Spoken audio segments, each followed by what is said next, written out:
Hello, beautiful souls, and welcome back to Love, Sex, and Magic for a very special episode. This is the new After Dark series. So every now and again throughout the podcast, we are going to throw in a little After Dark episode. And that's going to be a bit of a roundtable feel with me and a couple of my closest friends. And basically, we're just going to chat about all the things that we talk about when we're not usually being filmed. So we share so much in this conversation. We go down so many different paths. We talk about relationships. We talk about what we're currently facing in our lives, the challenges that we're currently overcoming. We talk about sex. We definitely get juicy, and this episode is definitely a lot more uncut than all of the rest. So today I'm joined with two of my absolute best friends, Alexandria, Wombwell, Povey, and Sahara Rose. So get yourself comfortable and enjoy the show. All right. Let's go. Let's go. Love, Sex, and Magic After Dark episode. I'm excited. I'm excited. A little bit nervous as well. I'm like, where is this going to go? I mean, I have no idea. Let's see.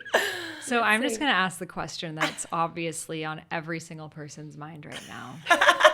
The question on everyone's lips. Everyone has been asking you in your comments. I don't know if you've been seeing it, but what is pregnant sex like? We need to know. When you say everyone needs to know, you mean It's you need me, to know. myself, and I. Like, how do you do it with the belly and the booty? Like, what is going on? What's the situation? Yeah, I also want to know less horny, more horny. Right. Like, where's that? Yeah, good question. Yeah. So I think, okay, first of all, pregnant sex feels a lot like just normal sex in a bigger body.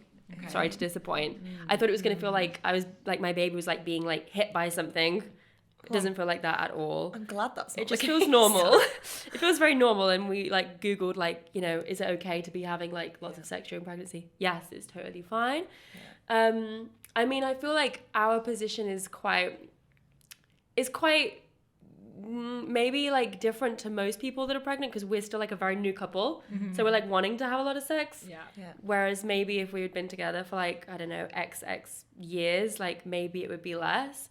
But I hear that like in the first trimester, it's like, it's normal. I've experienced this as well to be like, oh, everything makes you feel nauseous, right? Mm-hmm. So like there were like times where like I just didn't want to be kissed. You know, I just like, can you just not kiss me? Can you just not touch me as much? Mm-hmm. And it was like, apparently it's like a biological thing of like women's bodies recognize the mating has been done and now it's time for the men to leave and go out and hunt and we just look after the baby type thing in that first few months. So you've done your job. Away with you now. That is how pregnant sex is currently, although I will say that I've been dealing with a couple of UTIs recently, which has not been fun. And that is apparently like a pregnant thing, a thing that happens with a lot of sex during pregnancy. So yeah, that's the lowdown. Okay. So when the belly is big, like how are you going to make the positions I don't know, babe. work? Like sideways. Sideways. I imagine that's going to be a lot more uncomfortable and probably a lot more weird. Yeah. Like I didn't think about the big belly part. probably like sideways. Like he can't be on top. I think he could be definitely on top. couldn't be on top. I could be on top, but I don't know if that'd be weird for him. Like this massive belly. Like up to I his think face. doggy's going to be good. Like all Doggy fours. could work. Yeah. Doggy could work. Yeah. I mean, people give birth in doggy. They do. I've been watching a lot of birth videos. There's a lot of doggy videos. Yeah. Yeah. I feel like I've just got an image now. Does it not kind of ruin the sex image a little bit though when it's like birth and doggy putting them together? Yeah. Well, I feel like for me I'm mixing two images in my head I don't want to mix. Yeah. Although although like if we were trying, like what I'm aiming for is like an orgasmic experience in the birthing process. Yeah, So true. I've heard it helps things move on as well. A little roll in the it hay does. last It yaw. does. My doula said to me that the same hormones that make a baby are the same hormones that get the baby out.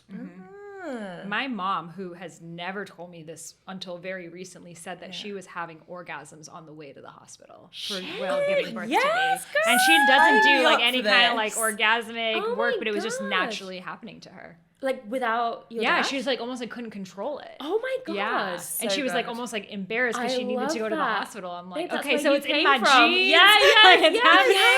Yeah. I'm like love putting my order that. into the universe for that. That sounds amazing. Maybe Oh it my was God, like I the love way that. that I was positioned. It was like causing her clit to rub on something. I'm not sure, but so it's possible. You were born into the world with so I much was just joy and so born much as an pleasure. orgasm. I love it. I love that. Yeah.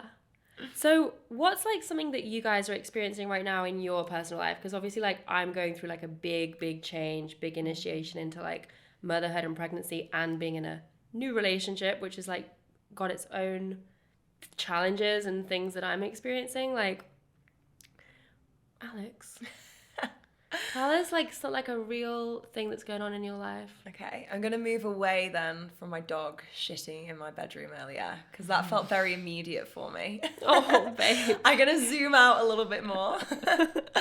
I think the biggest thing right now is like, I feel like I'm going through like another death and another rebirth. And I feel like this actually happens quite a lot. Like, I think sometimes we think like it's just like these big pivotal moments in your life. But I think like a lot of us move through them quite a lot. So I feel like at the moment, that's really alive for me. I'm just like really aware of like parts of myself that I'm kind of like letting go of or shedding, but also like stepping into in like a really exciting way. What are you letting go of, would you say? I'd say I'm letting go of a lot of like people pleasing, friendship still, which I didn't think. I thought I was kind of over that phase of kind of the shedding, but round 2, 3, 4, whatever I'm in. So I'm going through that. And then like in my business as well, you know, just like reassessing the way I want to work and who I want to work with and things like that. So I feel like for me, everything's so like intertwined that it doesn't tend to happen just one area of my life. Like it tends to like spread across everything when it happens. Do you mean like it feels like when you're going through like a rebirth in your business, you're also going through that in your relationships? Yeah, I feel like it actually probably starts. Where does it start? Chicken and egg. I don't know where it begins, but it definitely like goes into both. Like I'm definitely like reassessing how I show up to everything. And like Jake's, as you both know, in the desert right now, so I can't speak to him. He is fasting in the desert. And even that, you know, like not speaking to him, I'm like realizing, oh my God, there's so many parts of him that I want to know more about. Because we're always together and I'm always speaking to him, but like how often am I actually having those like bigger questions that I want to ask him? And like, yeah, just, you know, the casual death rebirth that seems to keep happening, but in a good way, in a really good way. That's so sweet. You guys have been through like a lot of death and rebirth over the course of 7 years, is it? Yeah, a lot. Like a lot of like meeting each other again. Yeah. And I guess that's why it feels similar, because it's like, I haven't spoken to him at all, and he's been through this big ceremony and this big journey and this big process by himself, like truly by himself. Then it's like meeting him again as well at the other side of that, and helping and supporting him in any shifts that he is like feeling or experiencing, and just being really open to it as well. I think that's the biggest thing, like not trying to pigeonhole him into what other version of him went to the desert, just like being like, okay, so if he tells me that he wants to like, I don't know, I'm trying to think of something now. Start a desert fasting business. I'm just gonna have to roll with it. I'm just gonna be like, you go, babe. Amazing. Can't wait to support you. Epic. Oh. So who knows? Who knows? But yeah, what's life for you right now? Yeah, well, I love that. That's so beautiful. And Jake inspired my husband, Steven, to also go on a fast. Stop! I didn't know He did that. a 4-day fast at home.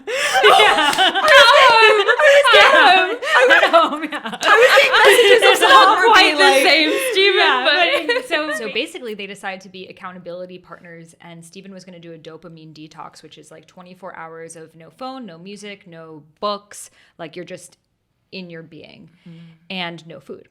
So they both did that last Saturday, and then Steven was like, well, what if I just go another 24 hours without eating, and then another and another and another. So he did 4 days and is going through his own portal and his own journey with that, which is so interesting because I at the same time was at like a festival which was all about like community and the feminine. So it's interesting, like that masculine path to spirituality, which really is about letting go of all desires and detaching yourself and being in the silence and being in the stillness, versus the feminine, which is all about like the music and the dance and the community and the emotions, and both are pathways and they're just different.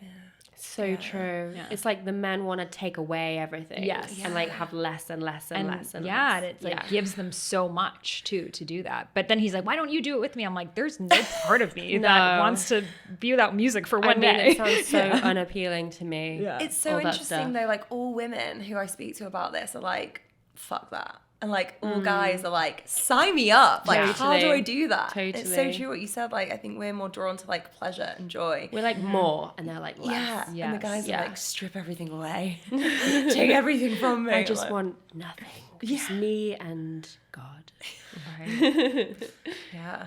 What's going on in your life at the moment, babe? Yeah, for me, it's been a lot about, I built this business that grew super fast, Dharma Coaching Institute. So I went from like kind of being more of like a solopreneur, like I had an assistant and I kind of just did everything myself in my business to like all of a sudden there's like 27 people on the team and there's like so much stuff going on and it's just like grown massively. And there's just like a lot of figuring out, like figuring out team, figuring out communication, figuring out roles, figuring out expectations, relearning about myself, because especially when you build a personal brand, it's like you don't want to let go of any control because it's your brand, it's your face, it's your words, especially as an author and podcast host, where it literally is our words and our essence, but then it like limits your growth.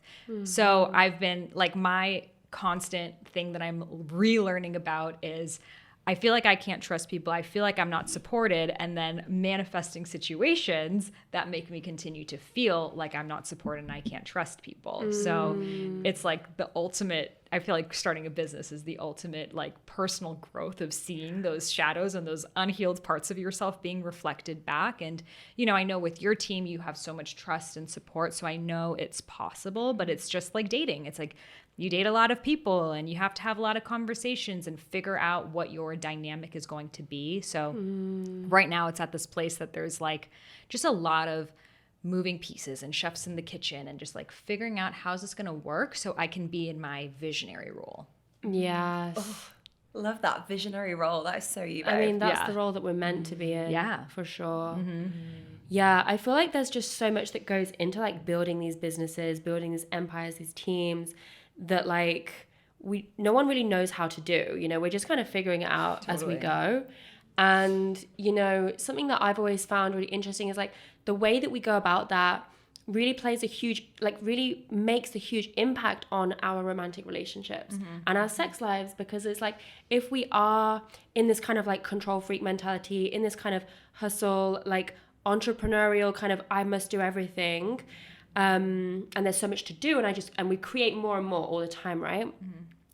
It's like, where's the space for like pleasure and like downtime with our partners, and like when can we like allow us to be in the more receiving state and in the more surrendered state?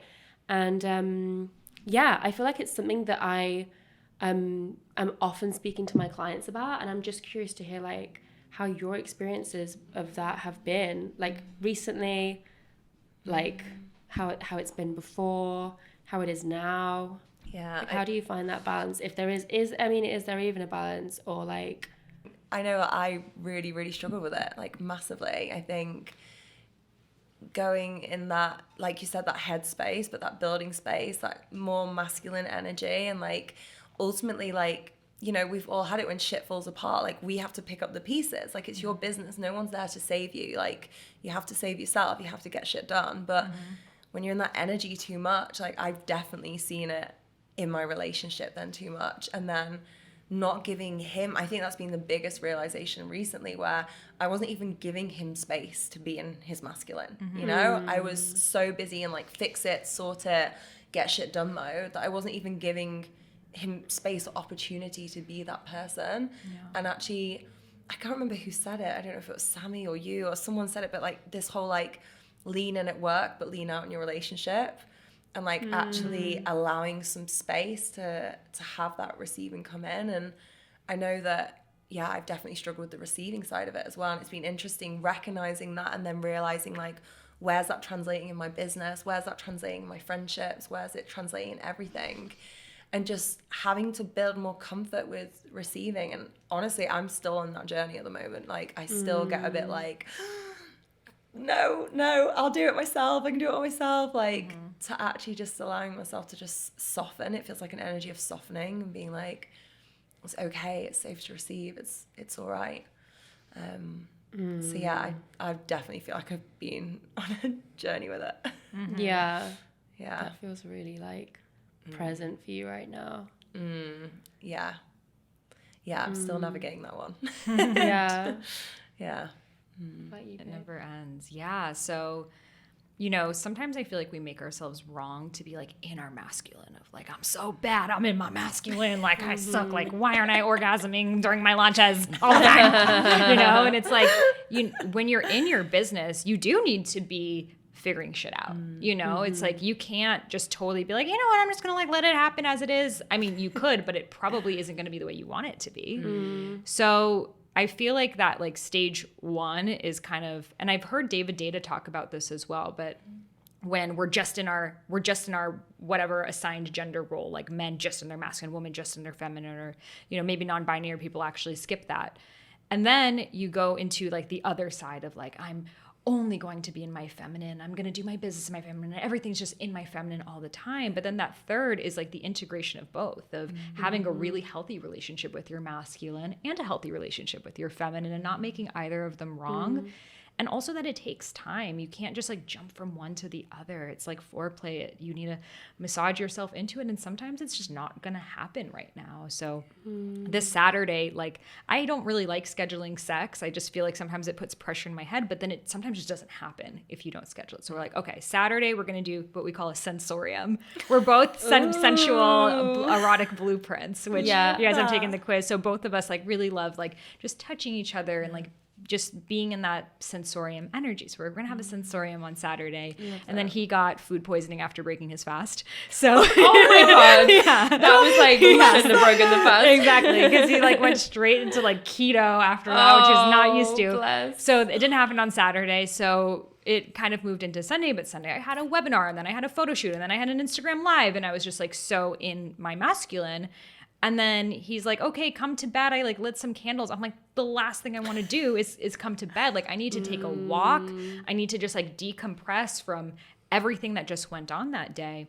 But then I had that pressure in my head of like, well, this is your chance. Like it's Sunday, it's going to be the week, and then you're going to forget. And he's like on this weekend. So like you need to make it work. And it's like that old like conditioning of like my college self of like, you need to have sex right now because that's what he wants, you know? And I'm just like, no, I don't. I'm married to him. Like, he's going to be here tomorrow. Like, he's not going anywhere. But it's that conditioning of if I don't make him happy and give him sex, like, I could lose him. Like, that's where the mind goes. But I'm like, but I don't want to. So I'm like, okay, let me see if I take a walk, and then if I stretch, and like, can I get myself to open up to it? And then I was just like, I genuinely, no. It's not what I want. So he's like, well, just come to bed. I'll just like give you a massage, which is so sweet of him. And I could even feel like my body like resisting it, or like me being in my head and not being present for it, or like wanting to talk about it. I feel like the feminine, we like want to talk things out. And he's just like, be in your body, don't be in your mind, which was just annoying me more. But then finally it did allow me to drop in, not for sex, but just to have that like connected time with him, and to just like receive love. And I feel like so many of us, I mean, especially like when you're single, or if you're in a relationship that you don't receive love, it's like as a child, we need that kinetic attention, and that just like dropping in and feeling held and supported by someone, especially as an entrepreneur. So I'm glad that he not pressured me, but continued to invite me into his space. So I was finally able to drop in, and I felt so much better after. I love that story. Yeah. It's interesting what you were saying about like the scheduling of something that is so feeling based and intuitive and embodied and natural. It's like, it's almost like trying to make space for the feminine by scheduling in is like doing like a masculine thing to get it in the calendar, and then expecting us to like just be in our feminine energy like that on command. It is a real journey of like integrating the two. I would say really like for me over the last few years, at the moment, I would say I'm more struggling with finding that like inspiration for divine masculine energy. I would say I've like really relaxed, really surrendered, really been in receiving mode for a long time, and kind of almost like now I'm like, oh, I feel like I don't get as much done these days, you know? And I know that's like, in many ways, that's a good thing, because I am just like doing a lot of just being and a lot of living, and like there's a lot going on in my personal life, and obviously I'm pregnant, so I'm like creating a baby. But there's definitely been like times for me recently where I'm like, gosh, I want to be creating more, I want to be doing more, and I feel like I almost like can't go back to who I was when I was all in my masculine and all in the doing. It's like I just can't go back there. Right. I've got to find like a whole new way of bringing that in more. And I think for me, it's got to be through creativity, you know? I think if it's just like doing to do, I'm just like not wanting to do that. But if it's I think like your hormones shift creative. So much as a mother, you know, that it's like your body is like, this is not the best use of my energy to just be like doing things for the sake of it. I need to actually be minimizing. And I've heard a lot of mothers too saying it helped their business in the long term because it caused them to really need to prioritize what mattered. Whereas when you don't have that, like last night, I'm like, let me look up podcast analytics for like 2 hours at 1 a.m., you know, because I can. But did I need to do that? No. Babe. You know, I just felt like it because I'm a Capricorn, you know. See, that's the thing. Like, I would just never even have that thought cross my mind. Do you know what I mean? I don't like. I would like to have more of those thoughts cross my mind, but it's like I don't even think about that. Right. But do you also think like maybe you've just found a new way of working, and going back to that old way of working is just like outdated for you now? You know, it's not like wrong or right. It's just upgraded. Yeah. I would just say I just need to find more. Like, I think a lot of people are like wanting, like striving to get more into the feminine. And I feel like I've kind of gone, I feel like you kind of swing all the way and then you swing all the way and then you're like, okay, where's the middle ground? So before my spiritual journey, I remember in India praying, I'm like, please put me in touch with my masculine. Like, I need to figure out the business stuff, the money stuff, like because I was like living in huts for years, you know? So totally, I made that shift into like, now I still really at this stage like being in my masculine and my doing and all of that, because I know it's like a period of my life where I'm just like going for it. But I think it's like this constant pendulum that we're in. Yeah. Like you shift a little bit this way and then that way. And you might go through a phase in your life that like after your son is born or maybe a few years later that you're like have this surge of creative energy and to do. So I wonder how much of it is like the intention we set around it versus like astrology and hormones and all these other factors. Yeah, I'm with you as well though. I think it can be quite empowering to be in your masculine sometimes. Just like I was saying this to you earlier, I was like Jake's away and actually trying to take over that side of things where I have like let myself sit back a bit more and get back in my masculine. I'm quite enjoying it. I'm like, I'm just gonna get shit done. Like he's gonna get back and all these things are gonna be done. And I'm just like, I actually quite like some of that energy. But I do agree with you. I think it's like a dance, isn't it? And like as well, I think sometimes we're too zoomed in on it being like almost like looking at our day or our week, like have we balanced our masculine and feminine that day, that week? Like, you know, when you're going through this journey of motherhood, I think it's a real opportunity. Like we get to zoom out and realize like this is a journey over our life as well. So just like there's waves where you're in your feminine asking for these waves of masculine, then there could be a wave of masculine, then there's another wave of like the feminine, the motherhood, like all these things just coming into balance throughout your life as well, not just in like your day or your week. I could see that. I could see that totally. But it definitely does impact. Like I noticed this in my last relationship. When I was like a lot more in my masculine, and I noticed that it really did impact our relationship. It was like hard to connect, hard to have those intimate moments as much, or almost like without them feeling like planned or even like I don't want to say forced, but it was just like, oh, we should do this, so let's make it happen. Yeah. Rather than it feeling like the most natural thing ever to just kind of be led into. So how do you feel like you've like found that balance of moving away from that? Oh my God, I mean, yeah, it just like came up for me in the ceremony that I was in that like I was pushing, and it was actually something that I inherited from my mum, that she inherited from her mum, sorry. And when I kind of realized, oh, I actually don't have to prove myself to anyone. Like, who am I actually trying to prove myself to? And I realized that a lot of my pushing was coming from a place of like wanting to prove my worth and using my work as a way to prove my worth. And so once I healed that and I was like, oh, my worth is actually in like how big my heart is and how good a friend I am and how I am around my family members and like just the way that I take care of others and myself and just the way that I show up as a human. And as soon as I kind of went, oh, like that's actually who I am. I'm not Mel Wells, the personal brand. Mel Wells, the teacher of this, that, the other, whatever. I was like, oh, that's actually not me. You know, like who I really am is just this soul. And as soon as I kind of really dropped into that, it's like a lot of the energy around the pushing and around the hustle just kind of melted away. So that was probably the biggest shift for me.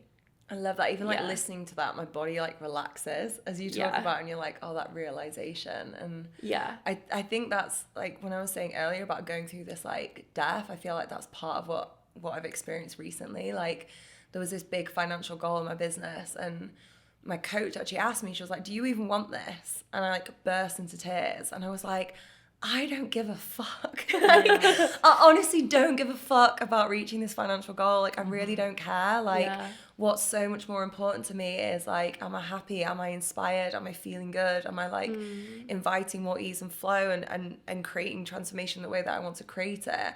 And it was that kind of realization moment of, and I think it's so easy to get caught up in. I think, you know, in a really amazing way, there is a lot of like result sharing in the industry, which is incredible, and I love it because you get to like cheer people on. But then I think I know that I'm newer to this industry than you both, and I think sometimes you can get into that without even realizing that headspace of like, oh, I need to do this to prove, you know, I'm a good business coach as well. I was coaching around business, so like you feel like your business results have to be in a certain place all the time so you can present that forward. But that goalpost is just never ending. That's the thing, like, you know. Where does that ever end? That's the thing. Like that's what it's just the hamster wheel, and then it's almost like you're back in the corporate hamster wheel. You know, it's that climbing the ladder, constant motion that just doesn't end. Yeah. So I definitely noticed like when I was in that frame of mind of like I need to get to this place because then I will feel better about myself. I will feel like worthy, or I will feel like successful or whatever.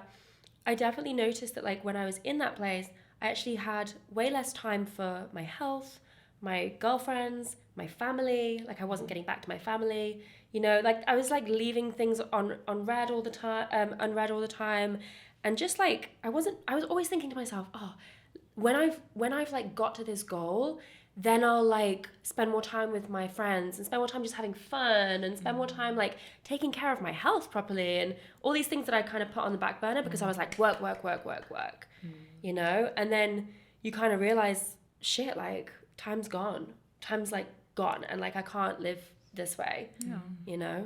We can't do that. Completely. And I think it's seasons, you know, it's like sometimes you're in your summer and you're creating a lot, and then sometimes you're in your winter and you have the fall and the spring, and you know, it's like I'm sure you've seen with like TV shows and launches and so many things, it's like sometimes you're just in it and you ride that wave and you can create so much, but then you need to balance that out with the rest and seeing things from a higher perspective and even asking yourself, is this the goal that I have? Like, do I actually care about this launch? Do I actually care about this business or whatever project that I'm working on? But sometimes we recreate that exact environment that we escaped, like a corporate hamster wheel environment, because we just don't know anything else. And and then again, you think it's when I hit $10,000 a month or 6 figures or 7 figures, multiple 7 figures, 8 figures, and it really just doesn't end. And I think what matters most is what is your unique definition of success, and being really clear on what that looks like for you right now, and then putting that on the altar and setting everything else up after that. I want to know what yours is then. I'm interested in this. My personal, you know, for me, I don't even start working until 1 p.m. every day. So I go to the gym, I dance, I go to dance classes like 3 times a week. I go to a lot of like events and festivals and that kind of thing. So even as I'm creating, I still have that. So I think my next level of success that I would like is for my business to be able to be managed without me. So I can be able to go for like a vacation with genuinely trusting that things will be taken care of right now. So it's like great that I definitely have the time and space to take care of my health and the things that matter, but I still definitely am needed in the day to day. So that's what it would look like to get to this place that I could just be like focused on channeling the next iteration of what's to come. Love that for you. Love that. Yeah. I see that for you big time. I think for me, I mean, I know from my astrology chart that my Jupiter is in Cancer, and Jupiter is the planet of success. And so whatever your Jupiter is in tends to be how you define success in your life. Okay. So Cancer is the family and the feminine. And so for me, I've always felt like in my work life and in my career, I've always felt like I can do as many things as I want, I can achieve blah, blah, blah. But like, I'll never feel truly successful until I have a family and until I know that I'm like taking care of my family. And so for me, like the times in my life where I feel the most successful is never actually anything to do with work. It's like, I've been able to like support my parents in like moving to Costa Rica, and like now they're like having the time of their fucking lives, living on the beach, just like exploring, and it just makes my heart, and I've literally never felt more like successful, to be honest, to be able to like facilitate them like retiring and like selling their house in England and moving to Costa Rica. Like that for me feels like holy shit, like this is what it is. And you know, it is not that I wouldn't say that I'm like,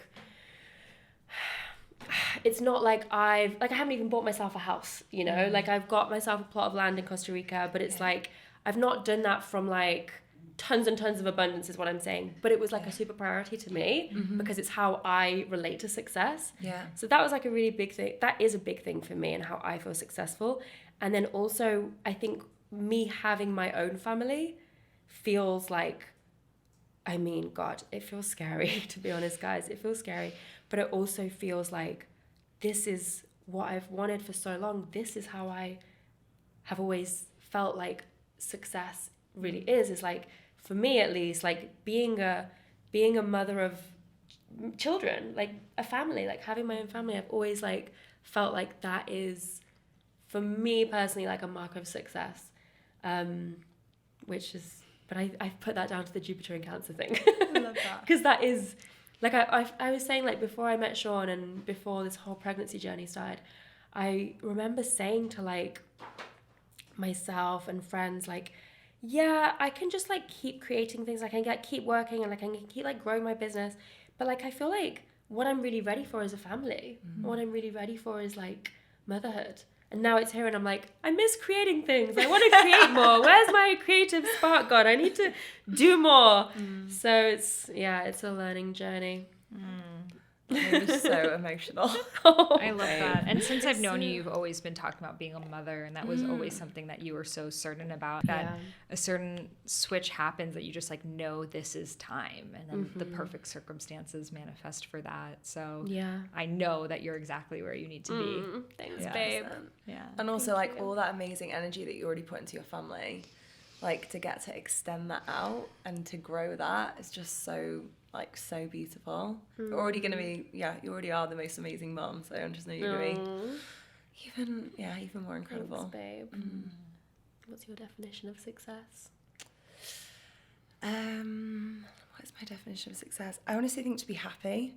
I think it's actually really simple for me, and I think it's gone through all these ups and downs. Like when I was younger, it was so tied to like achieving and like outward metrics and things like this, and it's just become more and more stripped away.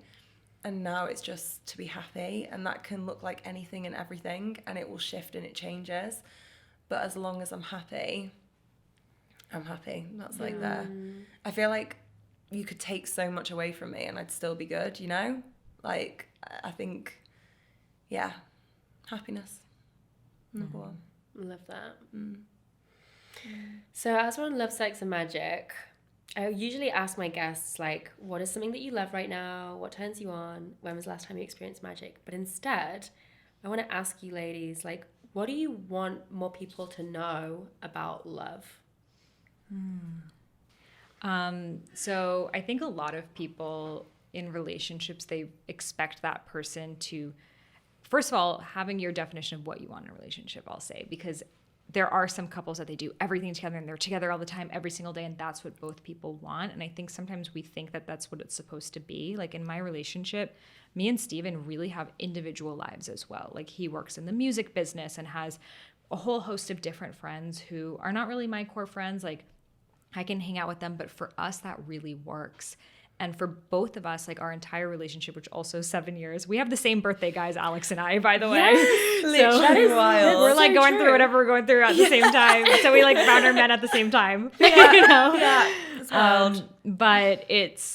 But so much of our relationship, truly, our marriage is so easy. And I think it's because we radically accept that you're going to do what you need to do, whether it's related to your dharma, whether it's related to your friendships, and you can't control that. So I think so much of relationships is just pure acceptance and loving that person as they are right now without your interpretation of how they need to be. I love that. And I love that piece about independence. I think that's so... Did you find that easy to navigate, or is that something that you've like purposely cultivated in your relationship? I mean, at the beginning, I actually found the picture where I manifested him today. I was like looking at it earlier because I drew a picture of him and like everything about him. And he literally is that person off of the paper, except he doesn't salsa dance. Yes, I am trying. There's always time. Yeah. Oh my God. But, you know, even before I was like, okay, I need a conscious man, you know, who like does yoga and meditates and has a man bun. Though Steven is growing a man bun now. Hallelujah. Bring on the man bun. But then I was clear that that wasn't the person that I wanted. So with Steven, it was just like, I knew I wanted to be with him. And it was a challenge that it was like a totally different culture, you know, an EDM culture. And I'm like in the hardcore like yoga vegan culture at that time. So it was like a figuring out of like, then who are our friends in common? Like, what do we do together then? But over time, I feel like both of us have opened up to each other's worlds a lot. That like we can go to, like I'm going to Ultra this weekend, which is a rave, like his world. And then he also comes to, like he came to your birthday, like met so many incredible people, including Jake and people he's friends with today. So both of us, when we even started our relationship, were really figuring out our purposes and really starting our businesses and at the beginning. And I think that acceptance of like, we can't go to dinner tonight because both of us have like stuff happening and we're so excited about this and it takes up a lot of our time. So we would be like next to each other. We didn't even have money to go out to restaurants at that time. So we would just be working on our laptops next to each other. And I think so much of that helped both of us, you know, get to where we are. So but the struggle of that is still today of like, okay, then when do we make time to spend time just with each other without like the incredible things that we're building out into the world? So yeah, I would, you know, I feel like so many issues in relationships do come from that, like in my mind, I'm still trying to change you. And that's just you're never going to change someone. Yeah, so true. Yeah. So true. Yeah. I think there's a lot of pressure in our industry when it comes to relationships to like this conscious sacred union and like my the twin divine flame has like, arrived. We're in orgasm yum all the all time. day. yeah. And you know, I think it's actually for me, like when I left my last relationship, I was really clear that I actually didn't want to be with someone in the same industry as me. I was like, I'm not going to date any coaches. And I actually said no to like a few dates from people in our space because I was just like, no, I'm really clear that I Too don't much want processing. to do that. Yeah. Too much processing, but also like the pressure for it all to be public. Yeah. And I think my last one was so public because we were both coaches and teaching about all the things that it put so much pressure on everything. And so I love that you and Steven are in completely different worlds. And, you know, I'm experiencing a lot more of that now with Sean, you know, and it's really refreshing to not be like in each other's worlds all the time, you know? Yeah, I think it even brings that polarity of like you have different experiences in your day and you get to come together and talk about them versus if you're like working with each other and have the same friends and all the same experiences, it can be hard to turn off that work switch into that romantic switch. I'm so with you on this. Like I really like the polarity and I really like having different worlds. And I actually remember when Jake said he was taking a coaching training, I was gutted. I was like, please. I was supportive, but I was also like, please don't become a coach, like a full-time coach. I was like, please don't do this. Because I think it's nice to have that different space, that different energy. And yeah, I think there's also, how do I articulate this? I feel like they can teach you so much more actually by not being the same as you, by actually having a different perspective and a different take on the world. I think you actually learn so much more than someone who is like a yes man and who is just so in your world with you. And then you both just validate each other all the time. You're like, yes, you're so right. Yes, you're so right. No, you're so right. You know, you never get that space to actually zoom out and like hear and see and feel different perspectives. So yeah, I'm with you. I think like having that difference and that polarity and that space is really beautiful. What do you want more people to know about sex? Yeah, so I tried to start watching Euphoria last night. Have you? No, I haven't seen it. I watched one episode from the background while Steven was watching, and I'm like, I just don't need this negativity in my life. Yeah, what is it? This is how I felt. And like, I wasn't sure. So last week I was running a retreat and I was in this amazing sisterhood energy. And like, I didn't know whether my energy is still a bit sensitive. But I'd seen loads of people talking about Euphoria. And in the Pilates studio, they'd be mentioning they're doing a Euphoria focus, like, theme tune, like, yeah, it's class. Such a thing right now. Yeah, it's such a thing. So I was like, oh my God, I gotta watch. I'm pretty basic. I love things like this. So I was like, I'm gonna love Euphoria. Yeah. Oh my God, it's like so dark and twisty. It's about like drug use, but like they almost like glamorize like really hardcore drug use. But the biggest thing that I found really jarring was it's a lot about teenagers having sex, but a lot of it was like all the guys like circled around each other and looking at the naked photos of the girls on the phone and calling them a slut. And like there's this scene in the first episode where the guy goes to like choke the girl and she's like, what the hell are you doing? And they kind of play on it saying like, this isn't as dark as you think it's going to get, this scene. And he does pull away and says like, oh, sorry, I thought you were into that, based off something that the guys had said earlier. But for me, it just felt like such a reminder that there's this whole like scene and image of sex that's so based on porn and so based on it being an act and so based on like this, like being it. And I think just knowing that there's so much more to it. There is so much more to it. And it's such a beautiful thing that can create so much connection. It can be so healing.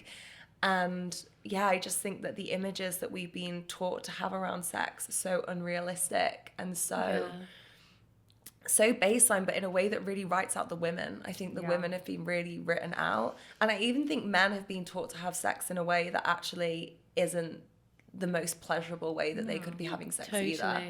You know? And I think there's also like this idea that like the harder and the faster and the kinkier the sex, the better. Yeah.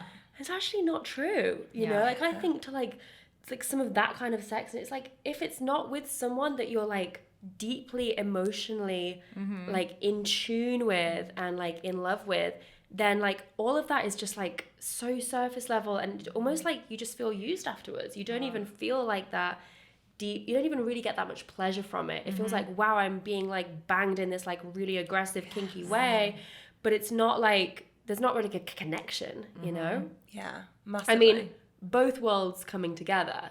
That's excellent. That's where like have been the best sexual experiences for me, is like the love and the emotional intimacy with all like the dark like erotic side and all the different kind of pushing you to each other's edges and but like not one without the other. That sense of safety needs to be there, and without that sense of safety, we can't open up. Like for us, having sex really is an opening and a blossoming that takes so much time. And yeah, I mean, that show Euphoria is the #1 show in the US, maybe even the world right now, which is so crazy because it's so dark and sad, and it's so much about like women sleeping with like their best friends, and she's sleeping with her boyfriend, and I'm like, that's what they're still putting in the collective consciousness. That's what people want still. And they want that girl on girl drama. That's what I didn't like either, because it felt like, I understand that I understand that this is something that goes on, and maybe this is an exaggerated way of putting it, but it felt like it was just reiterating. Yeah, we're bored of this. Yeah, we and want something better. Yeah, it didn't feel expansive. It felt like, oh, okay, we're living out these same narratives and this same way of looking at this. Totally. I didn't realize that's where it went to, though. Like, of course, she's sleeping with her boyfriend. And then she's the one that's sleeping with the boyfriend's dad. Like, it's so multi-layered. So I'm so curious to know, like, what it is in us that makes our culture obsessed with that, you know? Because for us, we're like, how is that the most popular thing? But it's just like in the same way that the Kardashians have been like the most popular thing for like however many years. It's like people want... It's like the tribalism in us. It's like the power dynamics. But I do actually get with Euphoria, like, I remember there was a show when we were younger. I can't remember, was it Skins? Skins. Yeah. And I was thinking when I was watching Euphoria, so Skins was like this British show. It's all about teenagers taking too many drugs, having too much sex, and partying too much. And I remember like seeing part of myself in that and like loving it. It felt a little bit rock star. It was like, oh my God, yeah, like I'm like drinking too much and sleeping with guys and dabbling in drugs and like all these things. But it was because I was so disconnected and so sold this lie that was what being a cool teen looked like. That was what going into like even womanhood looked like. Right.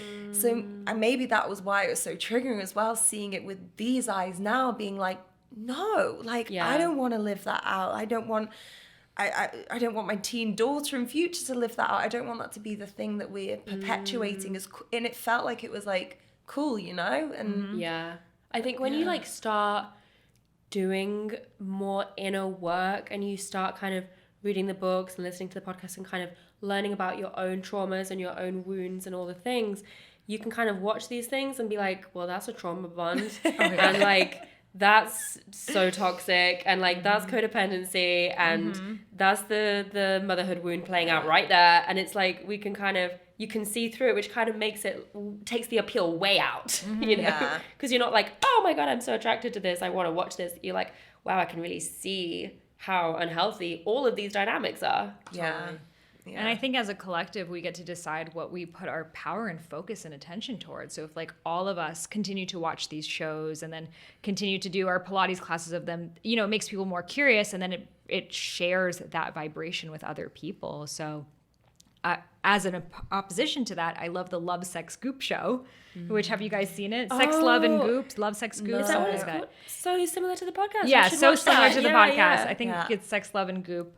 But it's such a beautiful show because it shows these different couples' sexual journey for healing. So there's like one episode with this couple that they just don't have a lot of physical chemistry with each other. So they do embodiment practices with Michaela Boehm. There's another one about this couple that wants to have a baby, but they're not really having a great sexual dynamic, so they learned about their erotic blueprint archetypes, and the guy who's like this like big kind of macho guy has an energetic orgasm, which they show on TV. Damn, and get it. Yeah, and then this queer couple who she has a really hard time with any kind of internal penetration has her first internal orgasm from a vibrator, and and then they do family constellations work, and it was, I mean, that's just beautiful. Yeah, and I'm like, that's the kind of TV that we need out there in the collective, because it shows people what's possible. So I highly recommend that show if someone's looking for something. I'm totally going to watch that, because I watched the first season of the Goop and I loved it. Watch that one. And I was like, I just love what Gwyneth Paltrow is up to in the world. I love that she's doing this with her platform. I'm sorry, but I respect any woman that has a candle that is based on the smell of her vagina. Yes. I'm like... I don't think that's real, is it? I think that's just the name. I don't think it's actually... I don't think it actually smells like her vagina, but it's called "This Smells Like My Vagina." Either way, I'm like, I freaking love you for this. Yeah. Great marketing. Yeah, it's so bullshit. I didn't realize it didn't actually smell like it, though. I feel like you've kind of killed that. I would buy it, but it's always sold out. Some men might be into that. You don't know. Some ladies might be into that. Who knows? Yeah. It would be good if it was like a custom vagina candle that you could get for your partner. Ooh, custom scent. Yeah. Sean is really into scents. He's like building perfumes and deodorants, and he's always smelling stuff, and he's always commenting on different scents, and he loves my scent. Right. And he said to me the other day something like, can I just get like a candle or like a perfume or something that just smells like you that I could have? Anyway, I'm going off on a tangent, but we have a business. We have a business, if we had like personalized vagina candles, I think that would make a darn good Valentine's present. I come over your place, I'm like, smells. Yeah, I would put it on when you come over, babe. I love that when you were saying that sentence. Like, Basically, all these candles smell like Mel's vagina, in case you're wondering. Yeah. All of these candles, exactly. I do have a lot of candles. And if you were wondering where I got them from, now you know. Yes. There's a hint of cashmere and lavender. Well, you know, people use their... That is what it smells like. Cashmere and lavender, babe. You know, people use their pussy juice as a perfume during dates to attract a man. I feel like I heard that from, was it Mama Gina? Yeah, Talks I think about that she a little does bit. it. Yeah. I tried it once. Did it work? Did you? I don't remember, but I remember trying it and thinking it was kind of weird, but I'm like, let's just see how this goes. I will try anything once. I'm definitely going to try that and just see what happens. I tell you what I have tried that's like on the same vein and really works is going out on a date with no underwear on and like a dress. So like your pussy is just like open and free and just like enjoying life and not feeling like constricted. And it's almost like, I don't know if the pheromones get out, the scent comes out, but it changes the way that you feel. And I swear it does something to the man as well. It does something. Something's in the air. I think she's got like that magnetic energy though. Like I did a workshop once and we were like feeling our energy, and part of it was like feeling her magnetic energy. And I feel like she is a magnet, you know? Totally. So I feel like maybe when she's like free and unrestricted, those like magnetic vibes are just like coming out. Okay, so yeah, wearing restricted pants is like so not the vibe because it completely constricts your pussy, and she needs to be free and breathe and receive oxygen. It's so important. Like some people, they go to sleep with like their bra and their underwear, and it like doesn't allow that part of you. Even yoni sunning, having your yoni open with the sunlight. I try to do that however often I remember, and I'm like, oh, it feels so good. It's like the sun never gets to go there, and the sun is also antimicrobial. It's really good for UTIs and yeast infections. And then yoni steaming, of course, as well is such a powerful practice. I was actually yoni sunning this afternoon a little bit. I've been doing it a lot on my balcony. I'm like, I'm going to leave this apartment and I'm going to make sure that I've got the most out of having a private balcony. Yes, babe. I love that. Well, I was thinking because in the house in Costa Rica, it was perfect because like no one was around. So you could like fully give us some time, but I feel like people can see on my balcony, but maybe I don't care, you know? Maybe I'm just like... Maybe it's like let them have something to look at. Yeah, exactly. I'm like, if you're going to go to so much effort to get your binoculars out, maybe there's something you need to see. I don't think people are... I honestly don't think people are observing that much. I don't know. My bathroom, like, when you wait, it's like literally, I can see into everyone else's rooms, and I'm like... But do you stand there and look for half an hour? No, but I do have a wee, and I'm like, can anyone see me? I still don't put the blinds down there, you know? So, like, I'm like asking for your trouble, but I'm like, anyone? Hey guys, just want to briefly interrupt this episode to tell you about Yoni Pleasure Palace. So Yoni Pleasure Palace is where I go to for all of my sensual and self-pleasure practice needs, from yoni eggs to crystal wands.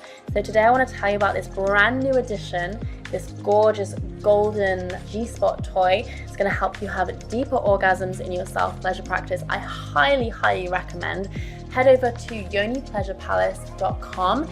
Use the code Melissa to get 25% off your entire order. That is the best discount you're going to find online.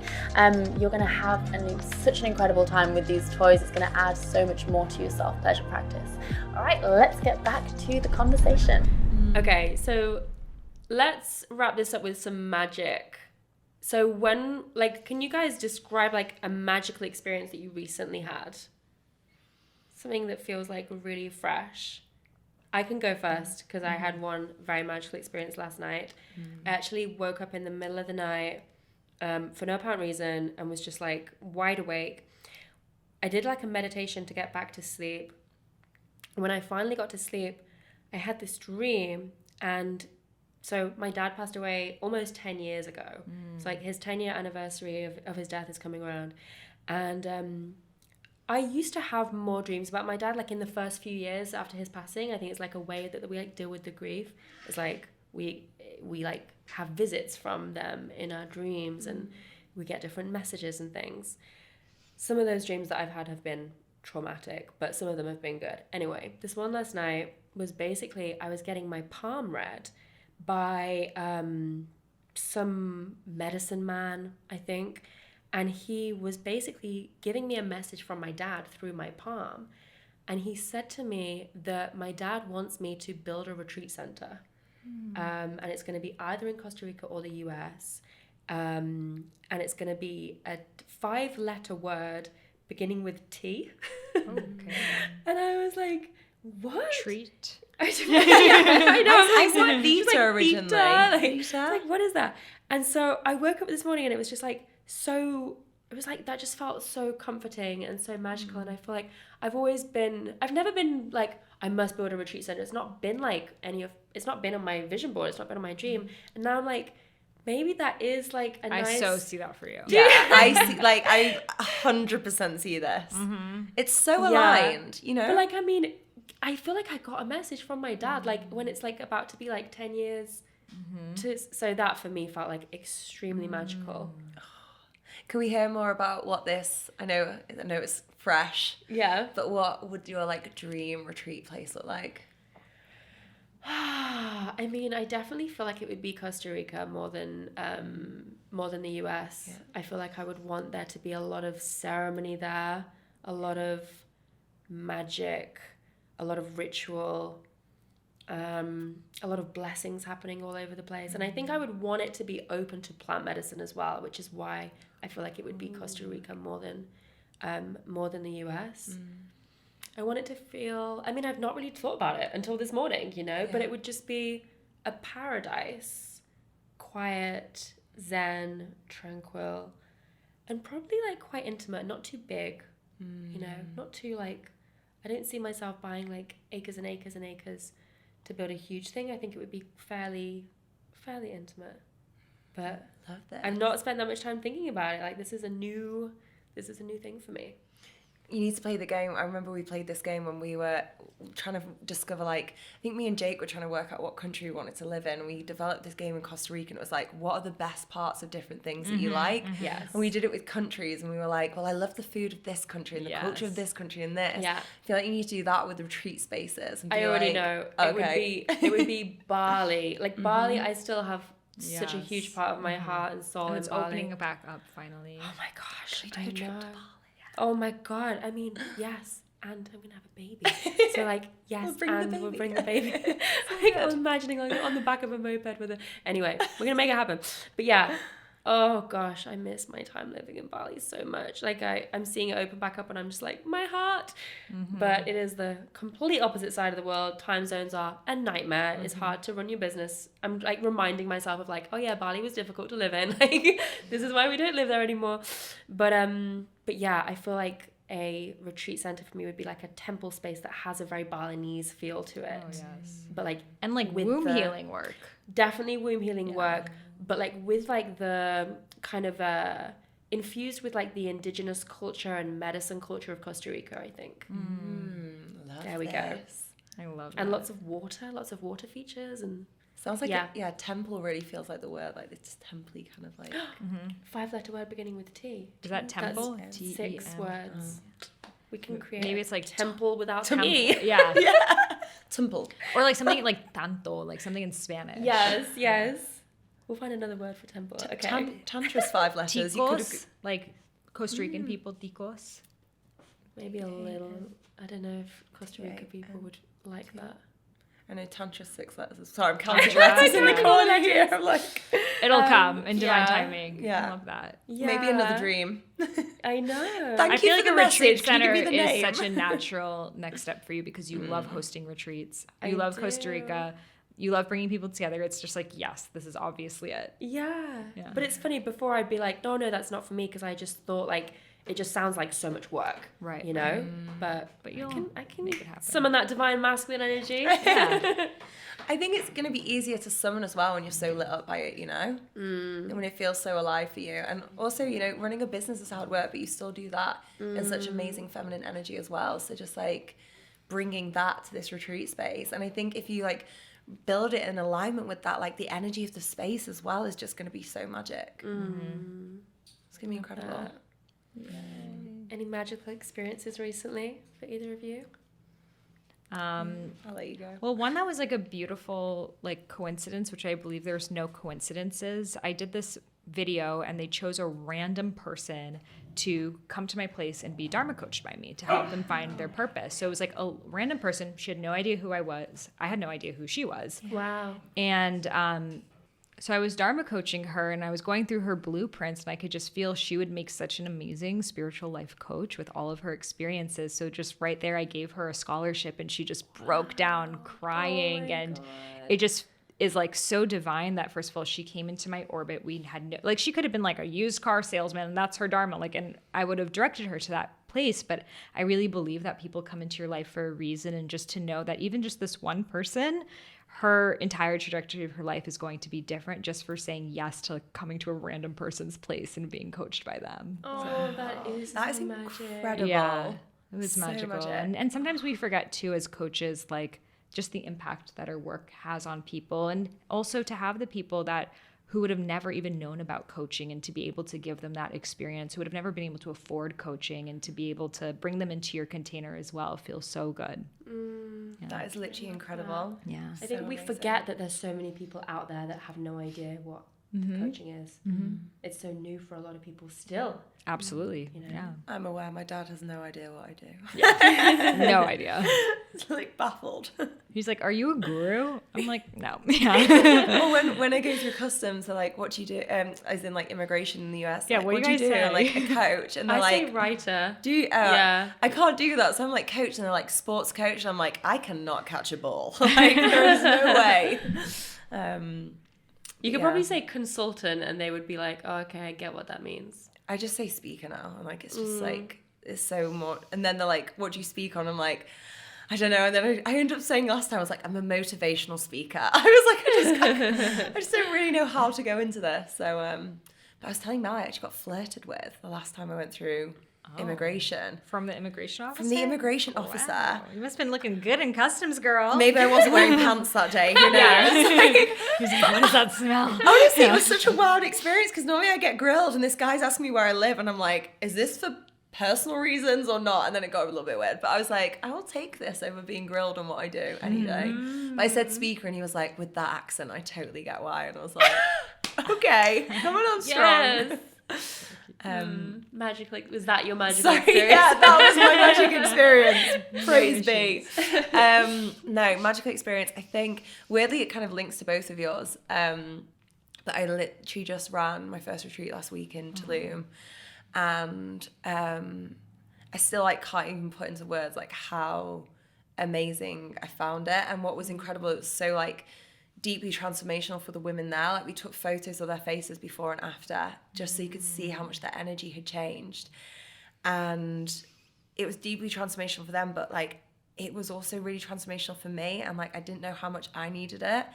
I needed to be in person, and I needed to be also like we were weaving in so much more magic and like spirituality and ceremony and all these parts, and I think I've maybe sometimes dampened those sides down a little bit more, or not nurtured them as much, or not shown them as much, or used them as much. And to get to be in that full like feminine witchy power with all these women and doing like really deep work and really feeling like I was like looking into their souls, almost, you know, that kind of like real feeling of going so deep was just so magic. There was no other words for it other than magic. And seeing them create this community and this connection and the way they're supporting each other, and you know, 2 of the girls are now creating their own retreat, which is amazing. And like just the collaboration. And one woman there said, you know, she's single and obviously there's been a lot of lockdowns in the UK. She said, this is the most I've been around people, the most physical touch I've had in 2 years. Wow. And like it even makes me emotional now, but it's just wow. You know, we need that, and it's been so missing.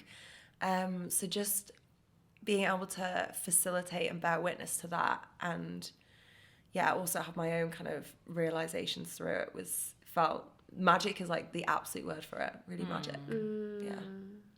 So beautiful.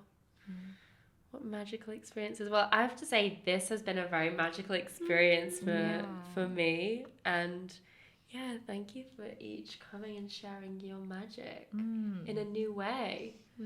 Thank you. I just love both of you so much, and it makes me like so sad to know that I'm like leaving Miami, because like you guys are the reason that I came to Miami. Like, and I can't even believe that it's like almost been a whole year. It's like, it's sad.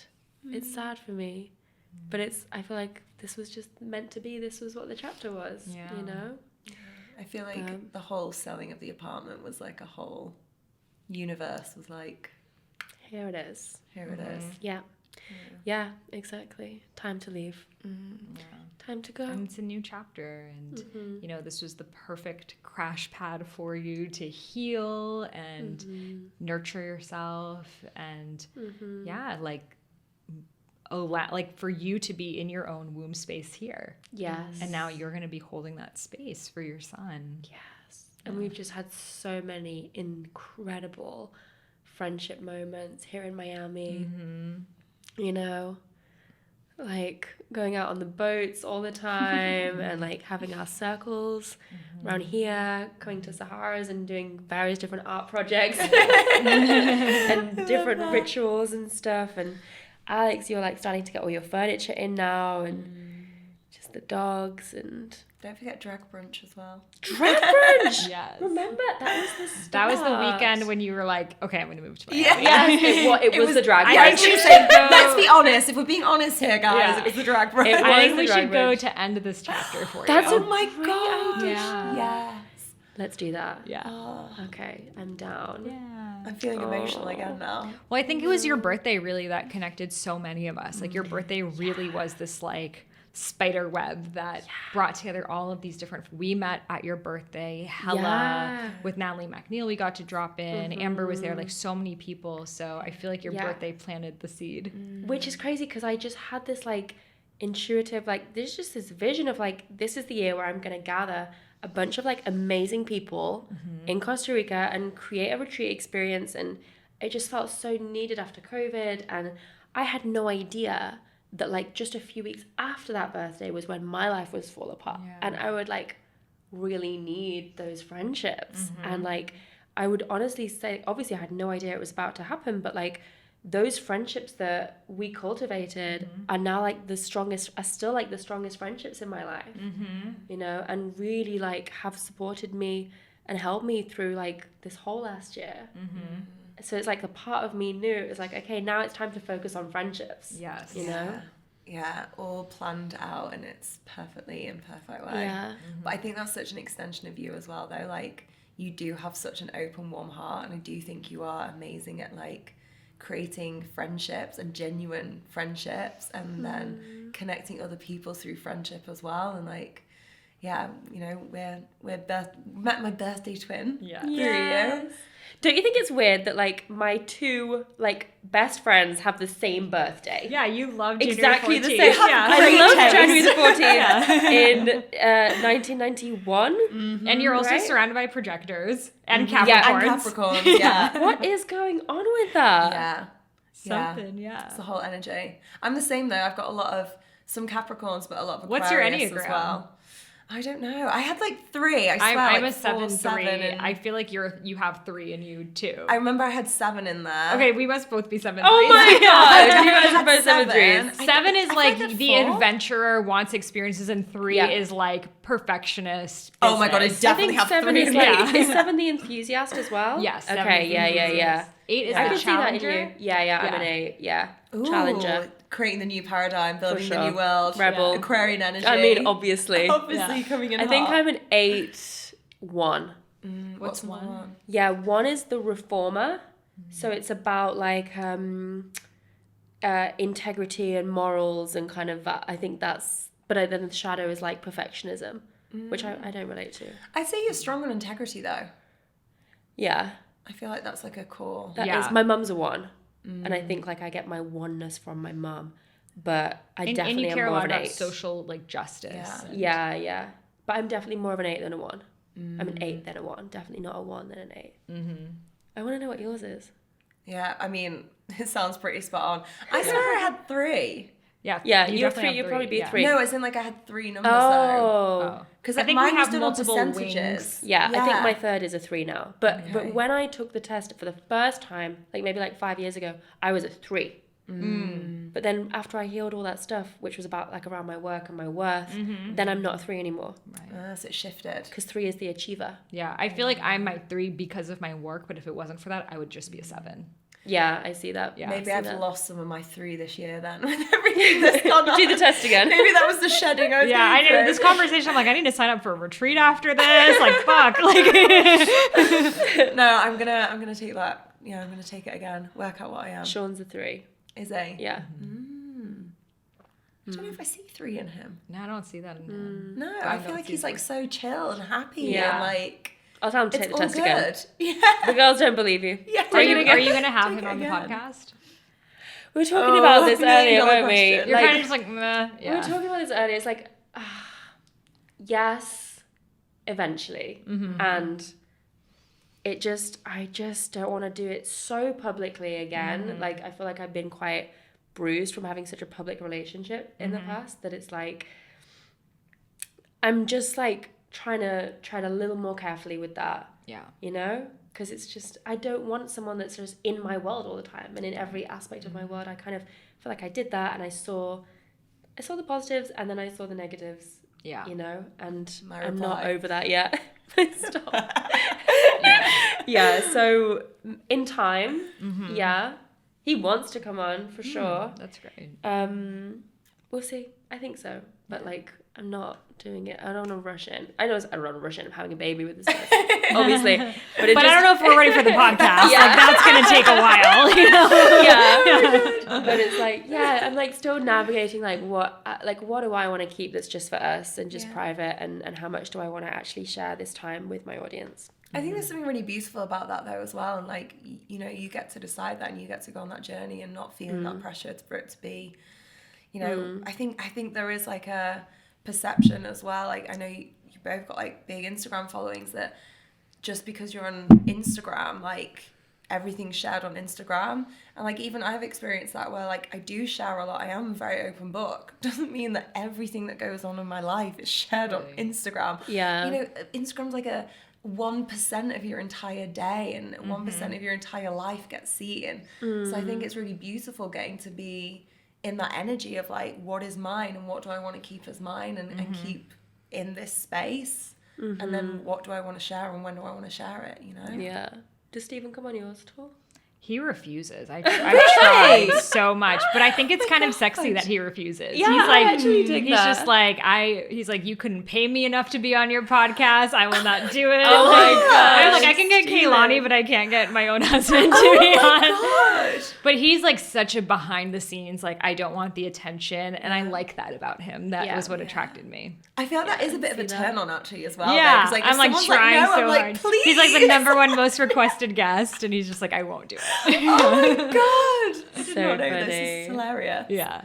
But it's true. It's like when you bring in your relationship or anything, any decision, pregnancy, starting a different business, leaving your business, it opens you up to so much projection. I mean, this could be a whole other conversation of like, sometimes there is this entitlement of people feel like, oh, well, I'm subscribed to your show and this is how your show is going to be. And if I don't like the decisions that the character is making, like, I have a right to say something. And it's like, no, bitch, it's my life, you know? Literally. Yeah. And sometimes it's like, it actually is more work to show all of these different sides of your life than to just be like, oh, this is my business. This is what I put out in the world. This is my message. And it is that balance because, you know, people do want to know the person behind the screen and they do want to know you, but every single thing that you bring into the equation is giving people that access to making their decisions on whether it's right or wrong. And then that's your emotional labor to then deal with.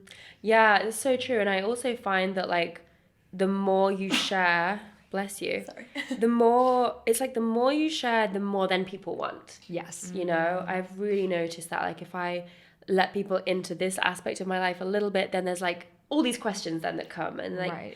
and so it's Like reality challenging. TV. But I also think in the coaching world, it's the guru thing, you know? People start to see people as gurus or as these perfect versions of people. Yeah, the perfect relationship and the perfect diet and the perfect routines and everything. Yeah, and where's the space for the human, you know? Like, where's the space for we all fuck up. We're all imperfect. That's like one of the most innate principles of being human. We're not perfect. Today I went on Clubhouse. I have not been on Clubhouse in so long, but I felt like singing karaoke. So I just went on Clubhouse and I just made a karaoke room and I was just like singing, bringing people on. And then I'm like, okay, there was like no one coming onto my Clubhouse. So then I went on Instagram Live and I was just like bringing people on singing. And I'm just like, this is what I feel like doing. Like, this is my true expression. Fun. So it's like, you can also be yourself without it being like, here's what's happening in my life and here's the information of just like, okay, if we were hanging out, this is probably how we would hang out because I'm always singing. Also, you know? I'm so grateful you told this story because you've explained so much to me right now, because I got a notification earlier on my phone. I haven't been on Clubhouse for ages. That was me saying, I'm never gonna dance again. It said Sahara Rose is doing karaoke. I was like, no rhythm.